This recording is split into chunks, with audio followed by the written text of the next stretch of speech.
Vietnam ରେ ବଡ଼ ଅଘଟଣ ଘଟିଗଲା। ଫୁକ୍ୱାକ୍ ଦ୍ୱୀପ ବୁଲିବା ବେଳେ ଡଙ୍ଗା ବୁଡ଼ିଯାଇ 15 ଭାରତୀୟଙ୍କର ଜୀବନ ଚାଲିଗଲା। ସମୁଦ୍ର ମଧ୍ୟରେ ଏକ ସ୍ପିଡ୍ ବୋଟ୍ ବୁଡ଼ିଯିବା ଯୋଗୁଁ 15 ଜଣଙ୍କର ମୃତ୍ୟୁ ହୋଇଛି। ରିପୋର୍ଟ ଏବଂ ପ୍ରତ୍ୟକ୍ଷଦର୍ଶୀଙ୍କର ବୟାନ ଆଧାରରେ ବୋଟ୍ ବୁଡ଼ିବା ପଛରେ 5ଟି ମୁଖ୍ୟ କାରଣ କୁହାଯାଉଛି। ଦୁର୍ଘଟଣା ସମୟରେ ସମୁଦ୍ର ଅତ୍ୟନ୍ତ ଅଶାନ୍ତ ଥିଲା। ପ୍ରବଳ ପବନ ସହିତ ସମୁଦ୍ରରେ ବଡ଼ ବଡ଼ ଲହରୀ ଉଠିଥିଲା। କୂଳରୁ ମାତ୍ର 400 ମିଟର ଦୂରକୁ ଯିବା ପରେ ହିଁ ସ୍ପିଡ୍ ବୋଟ୍ଟି ଭାରସାମ୍ୟ ହରାଇ ଓଲଟି ପଡ଼ିଥିଲା। ଖରାପ ପାଗ ଯୋଗୁଁ ଉଦ୍ଧାର କାର୍ଯ୍ୟରେ ମଧ୍ୟ ବେଶ୍ ବାଧା ସୃଷ୍ଟି ହୋଇଥିଲା। ତେବେ ଦୁର୍ଘଟଣାଗ୍ରସ୍ତ ଡଙ୍ଗାଟି ଏକ ହାଇ ସ୍ପିଡ୍ ଟୁରିଷ୍ଟ ବୋଟ୍ ଥିଲା।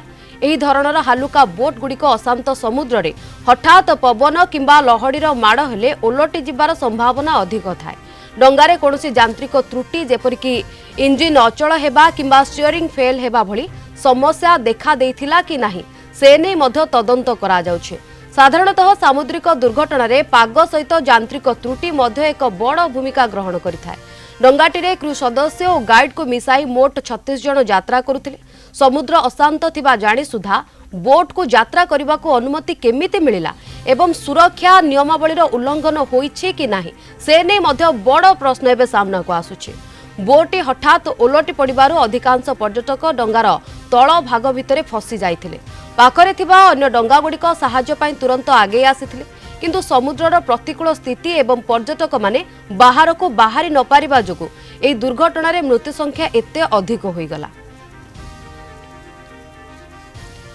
अधिक आलोचना करबा ए संपर्क आम सहित फोनलाइन जोगे जोड़ी होती कलिंग टीवी प्रतिनिधि राधेश्याम मिश्र। राधेश्याम, ଭିଏତନାମ ରେ जो बड़ अघटन घटिला ताहा कोठी ना कोठी समस्त को स्तब्ध कर देछि, कारण 15 भारतीयंकर जीवन चलीगला। किंतु यार भितरे किछि कारण मध्य सामना को आसुछि। जेतेबेले पाग खराब थिला अनुमति केमति मिलिला आकु नै मध्य अनेक गुडी प्रश्न एबे सृष्टि होछि। राधेश्याम, शिवानी बर्तमान यहाँ नहीं सरकार एवं गंभीर भाव चिंता करिसेंती जे केउ परिस्थिति अनुमति दियागला एवं ए समय मध्य जदि कौन सतर्क सूचना थिला ता सत्वे मध्य ये बोट केमिति भीतर को गला पर्यटकों को नहीं कारण होछि जे सरकार सबले पर्यटन को गुरुत्व देइचंती ଭିଏତନାମ रो एवं जो साउथ ଭିଏତନାମ रे ये गोटे प्रसिद्ध पर्यटन स्थली कारण होछि अनवरत लोकंकर जीवा आसीबा रही थाए, किंतु सामयिक कटकणा मध्य केबे केबे जारी करा जायछि ताको बौद्ध खातिर करा जायछि सेथि पई खातिर करा जायनी एवं सेथि बेसे भितरे मध्य पर्यटक भितर को जाइथिले जोथि पई कि अघटन घटिछि।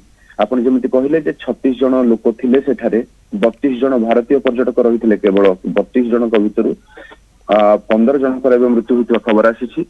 21 जन को सुरक्षित भाव उद्धार करा जायछि एवं स्थानीय हॉस्पिटल रे सेमान को भर्ती करा जायछि एवं सेमान को मध्य किछि जनकर अवस्था मध्य गुरुतर अछि बोली जणा पड़िछि। एबे जेमिति आपण कहउथिले ए बोट टी प्रथमे हनमे रूट जो अछि सेही दीपरु आंथोई बंदर को जेतले फेरुथुला सेही कूल ठारू मात्र 400 मीटर दूर रे समुद्र भितर उलटी पड़िला एवं अशांत रहुतला सेतेबेले समुद्र प्रबल लहरी मारुथुला सेतेबेले सेहिथि पई दुर्घटना घटिथिबा प्राथमिक सूचना रो ये जणा पड़िछि।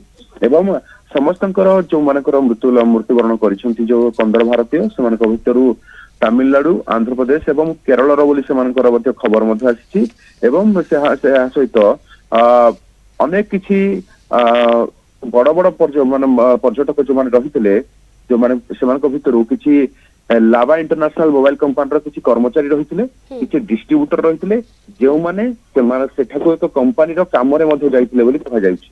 ଏହା ପରେ ଦେଖିବେ ଯେ କାହିଁକି ଦୀପ ଗୁରୁତ୍ୱପୂର୍ଣ୍ଣ, ଯେ କାହିଁକି ଏଠାକୁ ବୁଲିବାକୁ ଲୋକ ଯାଆନ୍ତି ନା ଏହାକୁ ପର୍ଲ ଆଇଲାଣ୍ଡ ବୋଲି ମଧ୍ୟ କୁହାଯାଏ ଏବଂ ଯୋଉ ଉତ୍କୃଷ୍ଟ ଧରଣର ଯୋଉ ମୋତି ବାହାରେ ତାହା ମଧ୍ୟ ଏଠାରେ ହୁଏ ଯେତେବେଳେ ମିଳେ ସମସ୍ତଙ୍କୁ, ସେଇଥିପାଇଁ ଇଏ ଆକର୍ଷଣର କେନ୍ଦ୍ରବିନ୍ଦୁ ପାଲଟି ଥାଏ। ସବୁଠୁ ଯୋଉ ଦୁନିଆର ସବୁଠୁ ବଡ ବିଶ୍ୱସ୍ତରୀୟ ହୋଟେଲ କୁହନ୍ତୁ, ମନୋରଞ୍ଜନ ପାର୍କ କୁହନ୍ତୁ, ସବୁଠାରୁ ଲମ୍ବା କେବୁଲ କାର କୁହନ୍ତୁ, ସବୁକିଛି ଏଇ ଆଇଲାଣ୍ଡରେ ରହିଛି। ସେଇଥିପାଇଁ ସମସ୍ତ ଆକର୍ଷଣର କେନ୍ଦ୍ରବିନ୍ଦୁ ପାଲଟେ जे कहीं मतलब यह सुजोग को हाथछड़ा करते वियतनाम गस्त करिया परे गोटे गोटे आकर्षणर केन्द्र बिंदु सेति अनेक पर्यटक एठाकू आसंती, किंतु यार भितर बड़ अघटन घटिगला, 15 जनकर जीवन चलीगला एवं तदंत वर्तमान से चली। धन्यवाद आपनकर सूचना।